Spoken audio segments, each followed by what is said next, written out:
مسجد قباء لمسجد اسس على التقوى من اول يوم احق ان تقوم فيه رجال يحبون ان يتطهروا والله يحب المتطهرين. تو حجاج کرام جو تو تقوی کی بنیاد کے اوپر جو مسجد تعمیر کی گئی وہ ہے مسجد قباء.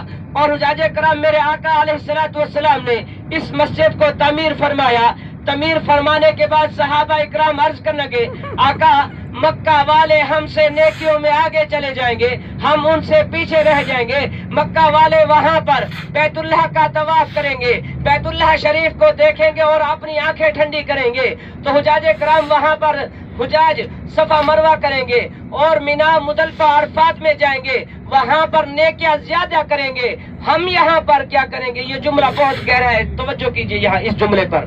تو ہم یہاں پر کیا کریں گے؟ تو میرے آقا علیہ الصلوۃ والسلام نے فرمایا اے میرے پیارے صحابہ, جو بندہ گھر سے وضو کر کے مسجد قباء کے اندر 2 رکعت نماز نفل ادا کرے گا اللہ تعالیٰ اس کو مقبول عمرے کا ثواب عطا فرمائے گا. سبحان اللہ. تو حجاج کرام جب ہم عمرے کی نیت کرتے ہیں, جب بیت اللہ شریف کی طرف جاتے ہیں عمرہ کرنے کے لیے, تو احرام باندھتے ہیں. احرام باندھنے کے بعد 2 رکعت نماز نفل ادا کرتے ہیں اور حجاج کرام اس کے بعد ہمارا سفر شروع ہوتا ہے. اور آپ کو بتاتا چلوں بیت اللہ میں جا کر طواف کرتے ہیں, پھر مقام ابراہیم کے سامنے کھڑے ہو کر 2 رکعت نماز نفل ادا کرتے ہیں اور اس کے بعد صفا مروہ دوڑتے ہیں. تو حجاج کرام پھر صفا مروہ دوڑنے کے بعد حلق کراتے ہیں. تو حجاج کرام پھر بھی ہمیں شک ہے کہ اللہ تعالیٰ نے ہمارا عمرہ قبول کیا ہے کہ نہیں کیا, لیکن میرے آقا علیہ الصلوۃ والسلام کے فرمان کے اندر کتنی آسانیاں ہیں کہ بندہ تو گھر سے وضو کر کے مسجد قباء کے اندر 2 رکعت نماز نفل تو ادا کر, تیرے کھاتے کے اندر مقبول عمرے کا ثواب لکھ دیا جائے گا. اتنی آسانیاں ہیں میرے آقا علیہ الصلوۃ والسلام کے فرمان کے اندر.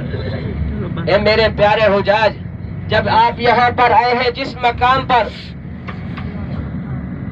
آیا تھا کہ ایک آخری نبی ہے جس کا نام ہے محمد صلی اللہ علیہ وسلم, وہ سچا نبی ہے اور اس کے جو نشانات ہیں وہ بھی میں آپ کو بتاتا چلوں. یہ یہودی بتا رہا ہے, حضرت سلمان فارسی کو یہودی بتا رہا ہے کہ آخری نبی ہے, وہ سچا نبی ہے اور اس کی جو نشانات ہے وہ یہ ہے کہ آپ اس کی خدمت میں صدقہ پیش کرو, وہ صدقہ قبول کرے تو وہ نبی نہیں ہے, اگر صدقہ قبول نہ کرے وہ نبی ہے.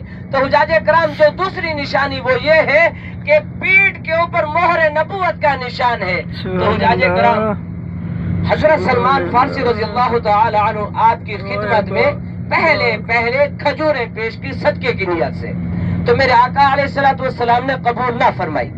تو حجاج کرام پہلی نشانی تو یہ ہوگی. توجہ چاہتا ہوں, یہ جو خالی میدان ہے اسے کہا جاتا ہے خاک شفا. آپ اپنے الٹے ہاتھ پہ توجہ کیجئے, مہربانی کریں, زیارت بھی دیکھ لیں.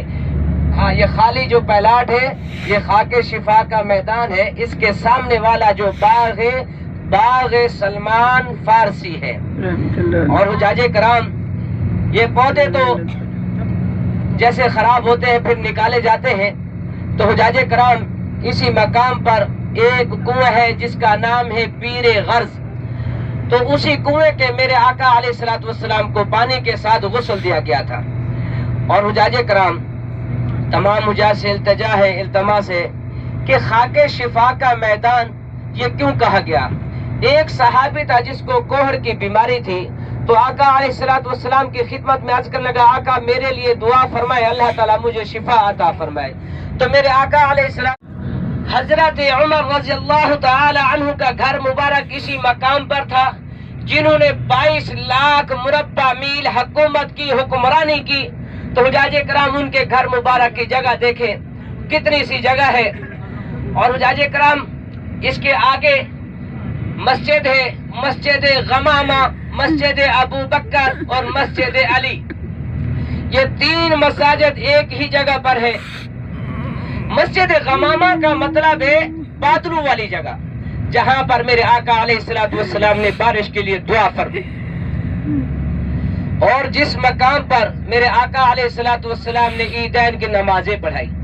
حجاج کرام یہ بڑی مسجد ہے, 5-6 گنبد والی مسجد ہے اور اس مسجد کو مسجد غمامہ کہا جاتا ہے. بات سب کو سمجھ آ رہی ہے کہ نہیں آ رہی؟ ماشاءاللہ. یہ توجہ چاہتا ہوں آپ تمام حجاج سے توجہ سے اسی طرف دیکھیں. اور سامنے 309 نمبر حرم پاک کا گیٹ ہے، حرم کی حویلی ہے، اور سامنے آپ یہ دیکھ سکتے ہیں. اور حجاج کرام یہ عصر کی نماز کے بعد یہ مسجد کھولی جاتی ہے، یہ بڑی والی مسجد. اس کے پیچھے 2 قدم کی دوری ہے، جیسے کہ یہ ہمارے پاس بھی بڑی ہے. 2 قدم کی دوری پر مسجد ابو بکر ہے، جنہیں کہا گیا یار غار یار مزار. اور وہاں پر حضرت ابو بکر صدیق رضی اللہ تعالی عنہ نے عیدین کی نمازیں پڑھائی. اور اس کے آگے والی سفید مینار والی سفید کلر والی ایک مسجد ہے، اس مسجد کا نام ہے مسجد علی المرتضیٰ. تو حجاج کرام اسی مقام پر حضرت علی رضی اللہ تعالی عنہ نے اپنے دور کے اندر عیدین کی نمازیں پڑھائی. اور حجاج کرام یہ جو آپ نشانات دیکھ رہے ہیں زیارات کے، تو حجاج کرام یہ ترکی حکومت نے تعمیر کیے تھے 150 سال پہلے کی بات ہے.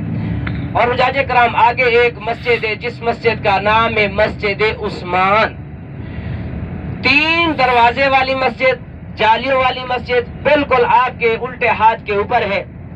اور حجاج کرام حضرت عثمان غنی رضی اللہ تعالی عنہ کا گھر مبارک اسی مقام پر تھا.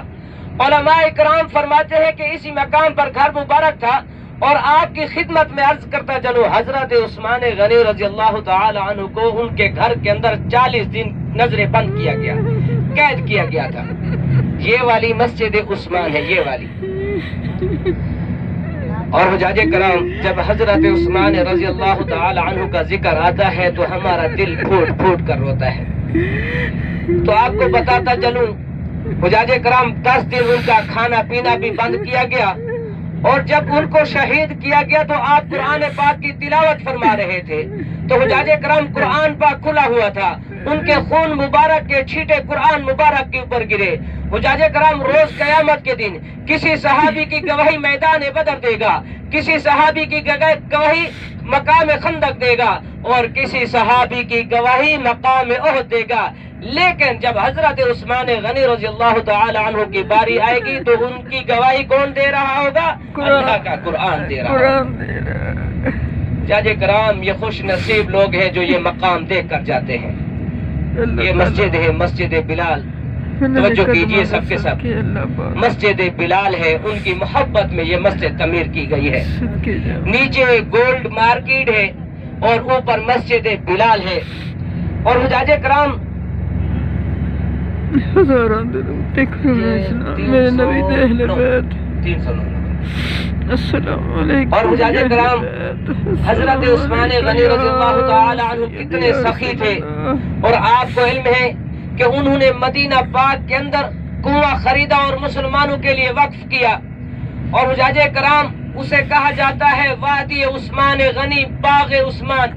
اور حضرت عثمان غنی رضی اللہ تعالی عنہ کے نام پر آج بھی 2 عمارتیں موجود. سلام نے 3 دعائیں فرمائی، اور 3 دعائیں کن لوگوں کے لیے فرمائی؟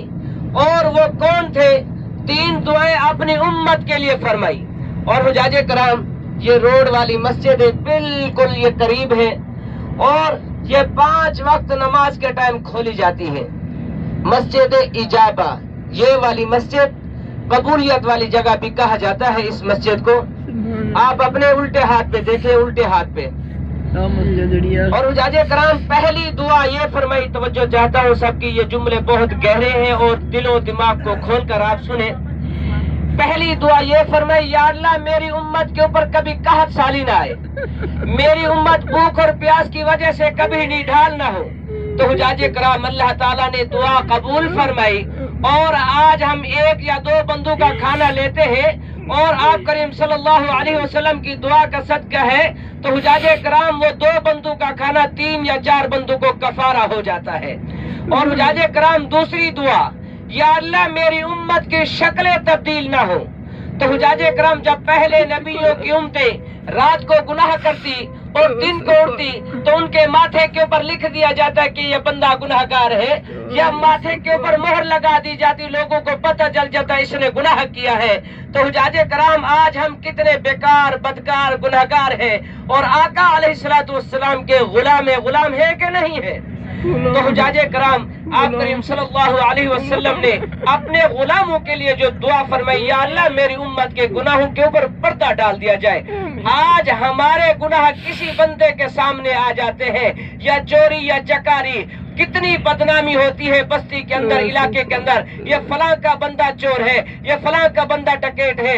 تو حجاج کرام اللہ تعالیٰ نے آپ کریم صلی اللہ علیہ وسلم کے دعا کے صدقے اللہ تعالیٰ نے ہمارے گناہوں کے اوپر کیا ڈال رکھا ہے؟ پردہ ڈال رکھا ہے۔ یہ آپ کریم صلی اللہ علیہ وسلم کی دعا کا صدقہ ہے۔ تیسری دعا توجہ چاہتا ہوں تمام حجاج کی، تیسری دعا، یا اللہ میری امت میں آپس میں لڑائی جھگڑا نہ ہو، تو حجاج کرام فرقہ واریت نہ ہو، اور آج ہم لڑتے بھی ہیں جھگڑتے بھی ہیں۔ اللہ تعالیٰ نے اس دعا کا نہ اظہار فرمایا نہ انکار فرمایا، اپنے پاس محفوظ فرمائی۔ تو حجاج کرام آج ہمارے اندر فساد بھی ہے، آج ہمارے اندر لڑائی بھی ہے، آج ہمارے اندر جھگڑا بھی ہے۔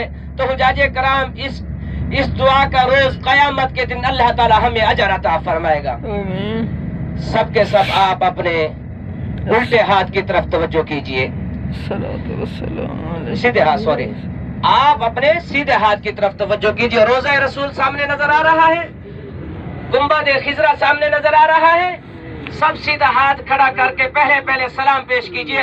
الصلاۃ والسلام علیک یا رسول اللہ، الصلاۃ والسلام علیک یا حبیب اللہ، الصلاۃ والسلام علیک یا رحمت للعالمین۔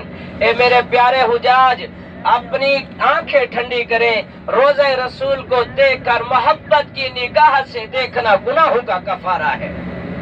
اور حجاج کرام جنت البقیع کا باغ ہے، روزہ رسول کے سامنے ہے، اور میرے آقا علیہ السلام نے فرمایا کہ جو جنت البقیع کے قبرستان کے اندر آرام فرما ہے، میں روز قیامت کے دن اس کی سفارش عطا فرماؤں گا۔ یہ وہ جنت البقیع کا قبرستان ہے۔ سلام پیش کیجئے۔ السلام علیکم یا اہل البقیع، السلام علیکم یا اہل الدیار۔ پڑھے بھی صحیح، میرے ساتھ مل کر پڑھے بھی، توجہ بھی کریں، پڑھے بھی صحیح۔ یا اہل الدیار من المؤمنین والمسلمین وَإِنَّا إِن شاء اللَّهُ بِكُمْ لَلَاحِقُونَ نَسْأَلُ اللَّهُ لَنَا وَلَكُمُ الْعَافِيَةَ۔ اور حجاج کرام اس قبرستان کے اندر کون